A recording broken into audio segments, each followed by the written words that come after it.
We are here to honor our Creator, our King. Everybody say good news. Okay? The gospel of God. So we are in the part of our fulfilling the Great Commission and preaching the gospel, the good news of the kingdom. Marami ho ang nagsasabi, ano ba yung good news? Kasi sa mundo ngayon, may bad news, may fake news, na nakatatakot talaga sa akin pag nakita ko lumabas sa TV, breaking news. Okay, it will break you. But praise God, because in the kingdom of God, there is what we call good news. Amen. So, before I share with you the good news, I want you to know the truth and reality in life. Kailangan din natin pwedeng isantabi yung katotohanan, the power and the sting of sin. Okay, Genesis chapter 2, verse 16 to 17, it says, "And the Lord God commanded the man, you are free to eat from any tree of the garden, but you must not eat from the tree of the knowledge of good and evil. For when you eat from it, you will certainly die." Life is in instructions. Pag naka-red light, ibig sabihin, stop. Yung iba, pag hindi marunong magbasa pa naka-red light, nag-go. Kaya dalawa lang ang pwedeng mangyari sa'yo. The moment you violate instruction, then you will pay the price. It's either mahuli ka or maaksidente ka. So life is in instructions. So binigyan ng Diyos ng instruction yung tao. Pwede mong kainin lahat, pero wag yung bunga ng puno ng kaalaman sa mabuti at masama. Because the moment you eat from its fruit, you will certainly die. Now, kumain ba? Kasi ang tao, likas na makulit. Hindi ikaw ang tinutukoy ko. Yung katabi mo. Okay? Makulit, likas. Kaya sabi rito, nagdesisyon ng Diyos, and the Lord God said, the man has now become like one of us.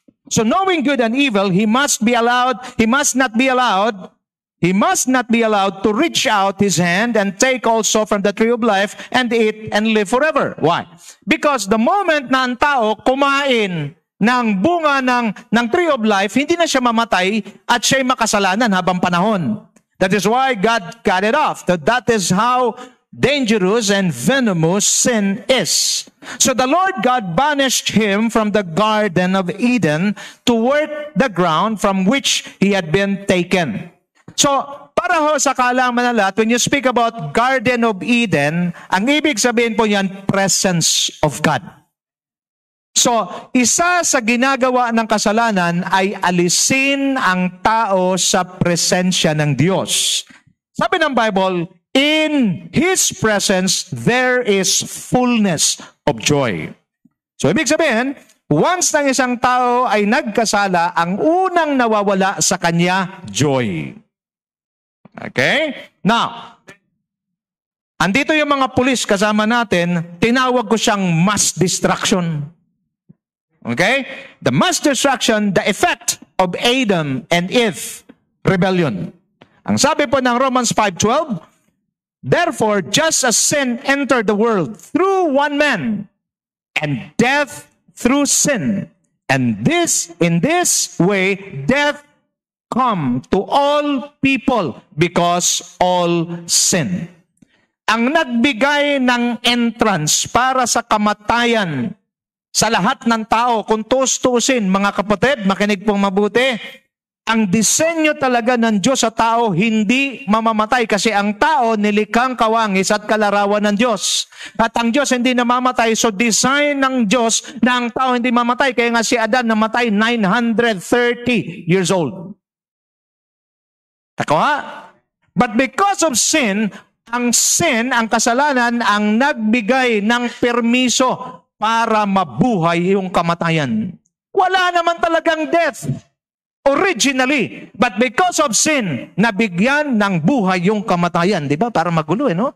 Yung patay, nabuhay yung kamatayan, nag-take effect at nakapasok siya sa mundo sa pamamagitan ni Adan. So through the sin of Adam, death entered the world. Now, truth that everyone should know.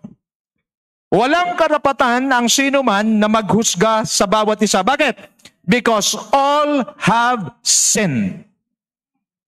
The Bible says in Romans 3:23, for all have sinned and fall short of the glory of God. Sino man siya, anuman ang kalalagayan niya sa lipunan, mababa, mataas, mukhang matalino at mukhang mabait, lahat tayo nagkasala. And the bad news, sad news is this, the wages of sin is death. For the wages of sin is death, but the gift of God is eternal life in Jesus Christ, or Christ Jesus our Lord. Ang dahilan, bakit namatay o mamamatay na ang tao dahil sa kasalanan? What kind of death? There are two kinds of death. Pagkasabi sa katabi mo, two kinds of death. Number one, physical. Just as people are destined to die once. And after that, to face judgment. People of God, look at me now. There is a sure thing that will going to happen to each one of us. All of us will die. Para ngayon maniwala, sabi mo sa katabi mo, totoo yan. Kahit mag-gym ka pa, kahit na ano pang pag-iingat mo, it was written in the Word of God. And dapat paghandaan natin because after death, it is not rest. After that, there will be judgment. You will face your Creator. Isang araw, haharapin mo ang Diyos na lumikha sa iyo para ikaw ay magsusulit sa lahat ng iyong ginawa. Now, if physical death is one of the kind of death, ano yung isa? Is spiritual. Spiritual death is eternal separation from God, where? In hell. Now, to prove to you that this is true, nakalagay yan sa Revelation 20:11-15, the judgment of the dead. Gusto niyo malaman? Wala naman kayong choice. Kailangan natin malaman. Okay? Sabi ng Bible, then I saw a great white throne, and him who was seated on. The earth and the heavens fled from his presence, and there was no place for them. And I saw the dead, great and small, standing before the throne, and books were opened. Another book was opened, which is the book of life. So there will be many books. At ang tawag doon ng iba mga Bible scholars, it is the book of remembrance. What is that kind of book? Lahat ng ginagawa mo, lihim o hayag, may nakakita o wala, nakasulat doon. Kaya you can hide before men, but you cannot hide from the eyes of God. Why? Because our lives are like an open book in the eyes of God. Now, listen carefully. The dead were judged according to what they had done as recorded in the books. Pagkasabi sa katabi mo, recorded pala lahat. Yung chinismis mo, naka-record. Pero, coach,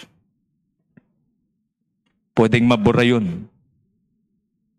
If you learn to ask forgiveness. Every sin was written.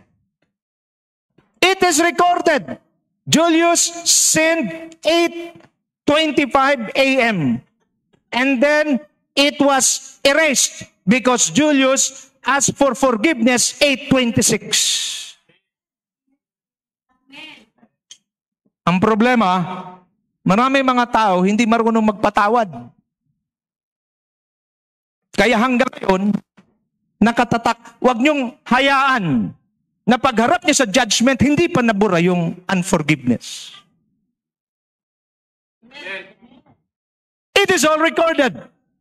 And it is the word of God that says, the sea gave up the dead and were in it, and the death and Hades gave up the dead that were in them, and each person was judged according to what they had done. Di nila mahanap yung mga patay sa dagat, iluluwa nung time na yun. Then death and Hades were thrown into the lake of fire. The lake of fire is the second death. Friends, this is no longer a myth. This is no longer just a kwentong barbero. This is truth. There is a second death, and the second death is the lake of fire. Marami nagtanong sa akin, prove it to me, Pastor. Prove it to me na mayroong hell. And this is it. Now watch me now. Anyone whose name was not found written in the book of life was thrown into the lake of fire. So if there is a book that records all our deeds, there is also a book that records your name in heaven. If your name is not found in the book of life, then your share will be in the lake of fire. Now, watch me now. Carefully, ha? Focus, mga kapatid. Sino ang mapupunta sa lake of fire? But the cowardly, the unbelieving, the vile, the murderers, the sexually immoral, those who practice magic arts, the idolaters, and all liars. Kaya tama pala yung sinasabi, liars go to, they will be consigned to the fiery lake and burning sulfur. This is the second death. Minsan pag titingnan mo, parang ang hirap naman yan, Pastor. May pag-asa pa ba? Kaya nga, mayroong good news. I'm just showing you the situation. Bakit sinisisi natin yung mga namumuno? Bakit sinisisi natin yung mga flood control contractors? It is not just them, but it is the sin that is crouching in their lives. This is the sin of greed. Why? Pag mayroong kasalanan, lahat ng kasamaan pwedeng gawin ng tao. That is why itong mga contractors at itong mga may kagagawan itong flood control corruption, pag narinig nila ang good news, magbabago lahat at babalik lahat ng kanilang kinuha. Masakit tingnan to. Siguro naman, tingnan nyo nga mabuti, yung mga duwag, hindi naniniwala. Ano pa? Murderers, itong vile, murderers, sexually immoral. Pag titingnan mo ang sarili mo dyan, baka mayroon kang isa dyan. So saan ang bagsak mo? Para iba sa inyo, napalunok, no? Yan talaga eh. Now, pag-isabi sa katabi mo, good news. The gospel means, when you speak about gospel, it means good news. Is there hope for man from the bondage of sin? Yes. There is good news. God's redemption plan for man is now available. The cross of Christ, these are the good news. The cross of Christ, the death of Christ, the resurrection of Christ, and the return of Christ. Sayin natin, the cross of Christ, the manifestation of God's power and to the salvation of man. Christ crucified is God's power and wisdom. For the message of the cross is foolishness to those who are perishing, but to us who are being saved, it is the power of God. The cross. Bakit? Sabi ng Bible, when you were dead in your sins and in the uncircumcision of your flesh, God made you alive in Christ when He forgave us all our sins. Palapakan natin ang Panginoon. Glory to God. Nung tayo ay pinatawad ni Kristo sa kanyang kamatayan sa krus ng Kalbaryo. Lahat ng kasalanan, pinakamalait, hanggang sa pinakamalaki, pinatawad ng Diyos. Ayan, sarap ng pakiramdam. Hindi makalimutan ng tao yung ginawa mo. Pero ang Diyos kasi, when He forgive, He forgets. Huwag mo nang intindihin yung condemnation ng tao kasi ang tao hindi siya nakakaintindi. Pero sa Diyos, maliwanag pa sa sikat ng araw sa pamamagitan ng cross ni Kristo sa kanyang ginawa sa krus ng Kalbaryo, lahat ng kasalanan mo na hiningi mo ng tawad, binura ng Diyos lahat. Kaya pag tinitingnan sa Book of Remembrance, walang ma-remember. Having canceled, hallelujah, having canceled the charge of our legal indebtedness, which stood against and condemned us, He has taken it away. I said, taken it away. How? By nailing it to the cross. That is why when the devil, pag i-condemn ka ng devil, sabihin mo lang, devil, charge it to the cross. And having disarmed the powers and authorities, He made a public spectacle of them, triumphing over them by the cross. That is why every time I look at the cross, it reminds me that my sins, all my sins had been forgiven and I am free in the name of Jesus. Number 2, good news, the death of Christ. The death of Christ says here, since the children have flesh and blood, He too shared in their humanity, so that by His death He might break the power of him who holds the power of death, and that is the devil. And free those who are all their lives were held in slavery by their fear of death. Ito yung paradox. The death of Christ gives us life. We deserve to die, but He took our place. Tayo dapat mamatay. Kinuha niya ang ating pwesto, siyang namatay upang tayong dapat mamatay ay mabuhay. I think God deserves a clap offering. And to give, the good news is this. Tapos na ang lahat ng gawa ng demonyo sa buhay mo. Tapos na ang lahat ng kamalasan sa henerasyon mo. Tapos na ang lahat ng kasamaan at anumang gawa at dinideklara ng mga tao. Tapos na. Bakit? Jesus said in John 19 verse 30, it is finished. Kaya wag na nating isipin pa. May pag-asa pa kaya ako? Malaki pag-asa mo.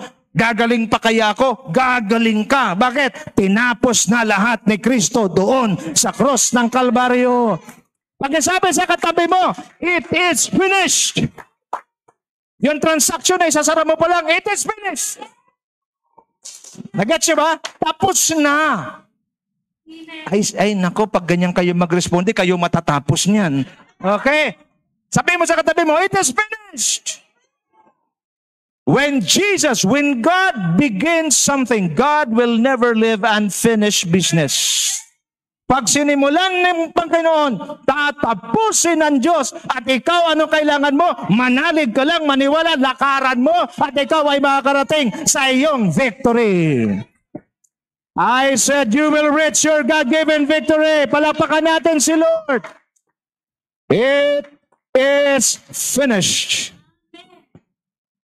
Kahapon nag-aral ako, nag-exam ako sa aking theology. Grabe ang Panginoon, ha? Pakinggan nyo. Tingnan mo rin. Done, but not yet done. Nalito ako. Sabi, done, but not yet. Ang ibig sabihin, it is finished. Your best future is done, but not yet. Why? Because progressive. My best future, done. The cross. But not yet because it depends on how you behave. Pagising mo pa lang sa umaga, wala ko pira. Pagising mo pala sa umaga, masakit dito. Done. By His stripes, you are healed. And though He is rich, He became poor so that we who are poor might become rich. Done, but not yet. So anong kailangan mong gawin? Paniwalaan mo yung tinapos na ni Kristo kahit hindi mo pa nakita, hindi mo pa naranasan sa ngayon, pero naniwala kang tinapos niya na, at dahil tinapos niya na, it is finished, so that's it. Ikaw ngayon mamili. Saan ka mamimili? Sa done o sa not yet? Bahala ka na. Do you understand it now? Na nag-exam ako, nalito ako, sabi ko, ano ibig sabihin nito? Tinapos na ng Diyos, tinapos na ni Kristo lahat sa cross ng Kalbaryo. Pero nagpapatuloy, hindi pa nabuo. Bakit? Depende sa'yo. That is why you need the good news. That is why you need to know. What happened to those who believe and receive Christ as their Lord, King, and Savior? God made Him who had no sin to be sin for us, so that in Him we might become the righteousness of God. So if you receive Jesus, this is the good news, you are destined to hell, destinado ka na sa impyerno. Kaya sumampalataya ka kay Kristo, anong nangyari? Siya na walang kasalanan ay naging kasalanan para ikaw na makasalanan ay maging matuwid sa harapan ng Diyos. Hallelujah! Natumingin kayo sa akin, Pastor, patatawarin pa ba ako ng Diyos? Grabe yung ginawa ko. Parang ako mismo di ko matanggap ang sarili ko. Alam niyo ba yung unang tumanggap ng kaligtasan? Kriminal. Pag ikaw ay pinako sa krus noon, that is a capital punishment. Crucifixion on the cross is a capital punishment. Sino ang binibigyan ng capital punishment? Yung pinakamasama. Pero ano sabi lang niya? Alalahanin mo ako pag nasa kaharian ka na. Ano sagot niya? Ngayon din, isasama kita sa paraiso. So ang unang nakaranas ng salvation, hindi mabait, hindi banal, pinakamasamang tao para ipakita sa atin na kaya tayong baguhin at kaya tayong linisin ng Diyos. Good news! Pagkasabi sa katabi mo, good news! At ano pa ang pinigay niya? I have given you authority to trample on snakes and scorpions and to overcome all the power of the enemy. Kaya sa atin, wala nang malas-malas. Malas tong araw na. Walang malas. Paano maging malas? We have given the power to overcome all the works of the enemy. At ito pinakamatindi, nothing will harm you. Nothing will harm your finances. Nothing will harm your body. Nothing. Absolutely nothing. Pero sabi ni Lord, teka lang. Wag mo na kayong pumalakpak. Sandali. However, do not rejoice that the Spirit submit to you, the devil submit to you. You have the power over the devil. But rejoice that your names are written in heaven. Palakpak para kay Lord. Shout, hallelujah! Sabi kanina sa binasa natin, those whose name are not written in the book of life will be thrown into the lake of fire. But this time, rejoice. Not because you have millions. Rejoice not because you have a good health. Rejoice not because your family is good. Rejoice because your name are written in heaven. Amen? Are you blessed? This is good news. Number 3, the resurrection of Christ. Bakit good news? Because our God is not dead. Matthew 28 verse 6, He is not here, He is risen, just as He said, come and see the place where He lay. Listen carefully. Unlike other gods, whom people worship, all of them died, but have not risen from the dead. Ano sabi ng iba? Ito ang aming Diyos. Nung mamatay ang kanilang Diyos, hindi naman muling nabuhay. Amen. May nabasa ako sa Facebook, ay napanood. Sabi ng iba, why should I believe in Jesus? Is Jesus really alive? Ang galing nung pastor, nagkwento siya, nang sabi niya, to prove to you that Jesus is alive, because why is it that Jesus is alive? Because the moment that day that Jesus resurrected from the dead, ano nangyari? Pinatunayan ni Kristo na ang kanyang muling pagkabuhay ay pagpapatunay na lahat ng kanyang pangako ay kaya niyang tuparin. Sabi niya, simple lang yan. Pag naglalakad ka sa isang kanto, pagdating mo sa dulo, 200 kaliwat kanan at may 2 taong nandoon. Isang patay, tsaka isang buhay. Sino kaya ang tatanungin mo? It's so simple. Maraming nagsasabi, itong Diyos nila, itong taong to, dito kami naniniwala, namatay, hindi naman nabuhay.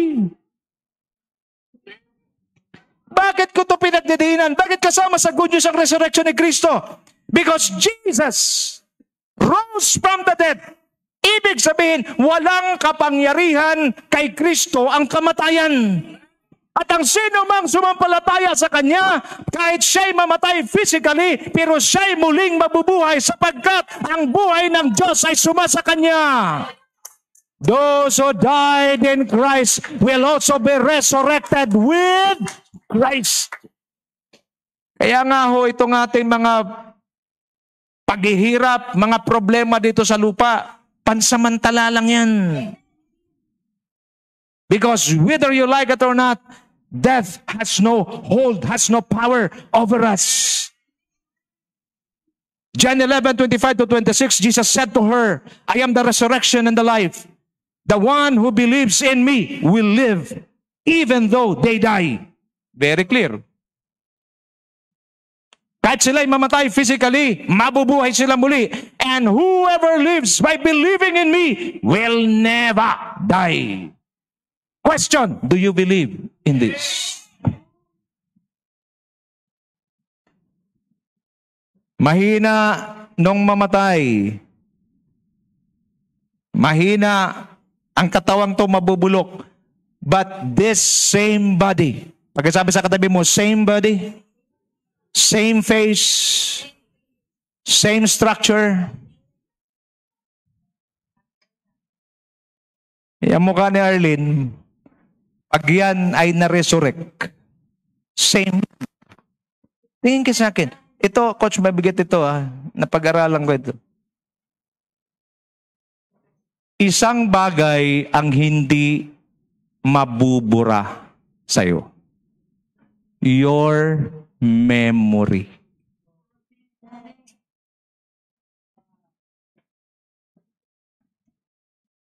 Makakalimutan mo yung pain, makakalimutan mo yung offense, makakalimutan mo yung emotional issues, but your memory. Kaya kayong lahat, araw-araw ko minimemorize yung mga mga mukha ninyo. Because at the end of the day, when we come to heaven, when we met in heaven, hindi pwedeng hindi ko kayo makilala. Si Julius, kilala ko yan. Bakit ganyan? Kaso, ibang Julius yun. Ganyan pa rin ang itsura, pero glorified. A perfect body destined to a perfect place. Man? Kaya, listen carefully, hindi mabubura memory. So ano kailangan mong gawin? Create good memories. Hindi yung nasa isip mo puro gulo. Pagdating mo sa langit, gulong-gulo. Walang magulo dun. Kaya yung memory mo, kailangan yung mga memories mo, Brother Max, kailangan mga magaganda. Pag pangit, i-reject mo. Bakit? Kasi yun ang hindi mabubura. Kaya pag nakita mo yung kamag-anak mo, yung mahal mo sa buhay na hindi pa nakilala sa Lord, makikilala mo yan doon. Masakit yun. Nagkakaintindihan tayo? Pagkitanong yung katabi mo, do you have good memories? Problema natin, yung mga bad memories, yung mga naisip natin palagi. Now, Lastly, number 4, the return of Christ. Another good news. Look at this. John 14:1-3, let not your heart be troubled. You believe in God, believe also in me. In my Father's house are many. Hallelujah. There are many mansions. If it were not so, I would have told you, I go to prepare a place for you. And if I go and prepare a place for you, I will come again and receive you to myself. For where I am, there you may be also. Good news. I said good news. On earth, may baha. On earth, ang bahay mo pagka hinampas ng malakas na hangin, sira. On earth, nagre-renta ka. Pero habang nandito ka sa mundo, si Kristo umakyat na sa langit, nagpiprepare na ng isang mansyon para sa iyo. At pag natapos na, babalik siya para kunin tayo. That is why. Stop. Okay? Stop mo na yung mga pag-aalala mo. Pag yung iyong babayaran ay bukas pa, mag-enjoy ka muna ngayon. Problema, bukas pa yung babayaran, na-stress ka na ngayon. Dumating pala yung pambayad bukas, talo ka na kasi may pambayad ka pero na-stress ka na. Friends, life is a gift from God. Tell it to your seatmate, life is a gift from God. It's a gift. Ang buhay mo, sir, biyaya ng Diyos yan. Enjoy mo. Walang pera. At least buhay. Pero maganda yung buhay na may pera. Nagets? Point is this. Jesus will return. Now look at this. Ni-research ko talaga to eh. 1 Thessalonians 4:16-18. For the Lord Himself will descend from heaven. Saan manggagaling si Lord? From heaven. With a shout, with the voice of an archangel, and with the trumpet of God. And the dead in Christ will rise first. Lahat ng mga namatay kay Kristo, sumampalataya kay Kristo, muli silang mabubuhay. There, then we who are alive and remain shall be caught up together with them in the clouds to meet the Lord in the air. Di na kailangan ng airplane. Pag-resurrect ng mga patay, sila'y mayroong glorified body. Kung tayo ay abuti ng Panginoon na buhay pa, machi-change tayo, magiging glorified body, together with our loved ones, together with our brothers and sisters in Christ, we will meet the Lord, where? In the air, and we shall be with Him forever. Ay, pag ganyan ang palakpak, parang ayaw sumama sa rapture. Ang sabi rito, and we shall always be with the Lord. Therefore, comfort one another with these words. I keep on telling people, bakasyonista lang tayo rito sa mundo. Turista ka lang dito. This is not your home. Ito yung bakasyon mo lang. Sino rito nakapagpasyal na sa ibang bansa? 3, 4, 5, 6. Huwag yung hayaan na mag-rapture na, di pa kayo nakapagpasyal. Okay? Tingnan niyo ko. Pagpunta namin sa ibang bansa, mayroon kang itinerary. Bakit? Tingin. Kasi pagpasok mo sa ibang bansa, may immigration doon. Anong purpose? Anong purpose mo pagpunta rito? Okay? Tourist po ako. Asan ang iyong ticket? Asan yung pabalik? Kinukuha nila kagad pabalik. Bakit? Alam nila yung iba ayaw bumalik eh. Kinukuha. Asan yung hotel mo? tutuluyan mong hotel. Asan yung ticket mo pabalik? Para magkaalaman. Pag nakita ng immigration, may ticket pabalik, may hotel doon. Approve. Na, makinig mabuti. Pagdating namin doon sa Malaysia, nakalagay na yung itinerary. Day 1, Day 2, Day 3. Bakit? Kasi alam namin limited lang ang aming araw doon. Yung ginagawa namin, wala kaming oras para mag-away, wala kaming oras para magsiraan, wala rin kaming oras para maglungkot-lungkutan. Bakit? Kasi alam namin, limited lang. Kaya we enjoy all the view. Lahat. Lahat ng pwesto kinuhaan namin. Bakit? Kasi limited lang. Minaximize na namin lahat. Lahat ng lahat. Kinuha na namin lahat. Bakit? Limited lang. Makinig mabuti. Oras na ng pag-uwi. Nung uwi na kami, anong sabi ng isa? Naku, hindi nyo napunta. Saan? Hindi nyo napunta. Naku. Ba't di mo sinabi? Wala na, kailangan na namin umuwi. Pagbalik sa airport, ibibigay mo yung iyong passport uli. Anong punto? Huwag mong ubusin ang oras mo at ang buhay mo sa stress. Kasi hindi ka nandito at pinabakasyon ka ng Diyos dito sa lupa para ma-stress. Nandito ka para i-enjoy yung bakasyon mo. Iba-iba lang yung ating duration. Mayroong iba, 70 years. Mayroong iba naman, 20 years. Iba-iba yan. Pero isang alam natin, lahat tayo darating sa panahon na uuwi. Bakit? Because this is not our home. Our home is none other than heaven. And our Father is waiting for us. Nagkaintindihan tayo?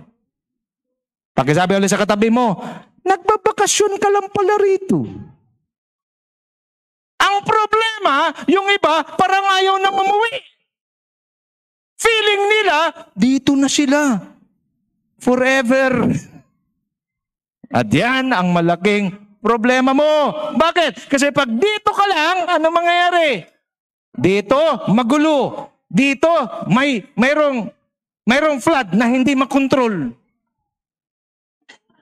Bakit ba palagi nasasama tong flood control na to? Ang pangalan, flood control, pero hindi makontrol.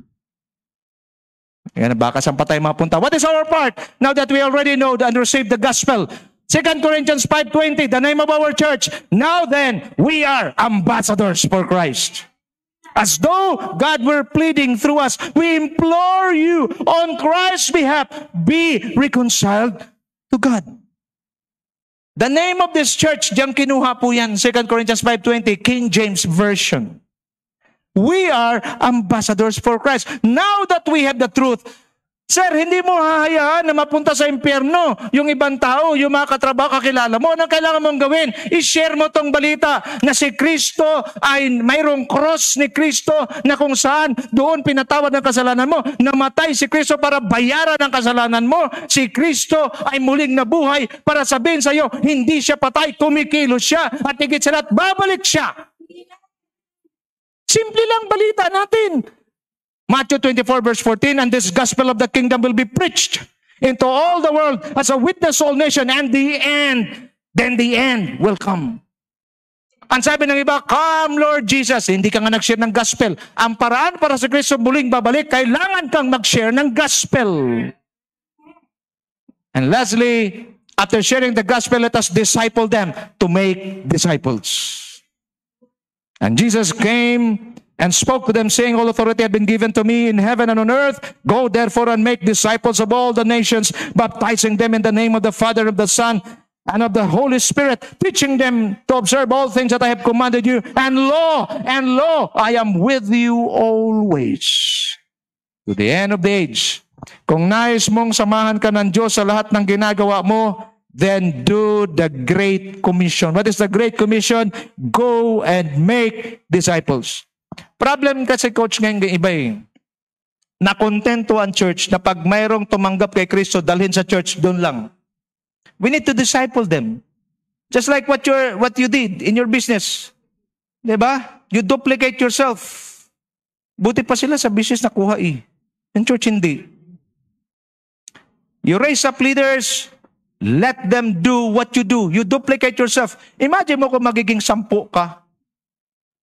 Imagine mo yung church kung magkaroon 10 Pastor Wilson. Ganito mga aral! Hallelujah. Pag ganito lahat. That is why. Look at me now. Sir, destinado ang tao mamatay sa kasalanan. Pero may mabuting balita. Kinuha ni Kristo ang lahat ng kabigatan. Tingin sa akin. Lahat ng kabigatan, lahat ng problema mo, pinasan na ni Kristo sa krus ng Kalbaryo. Para ikaw na buhay ngayon, hindi ka na mahirapan. Ito yung mabuting balita. Hayaan nyo muna yung flood control.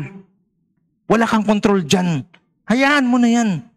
May DOJ at saka mayroong ano dyan.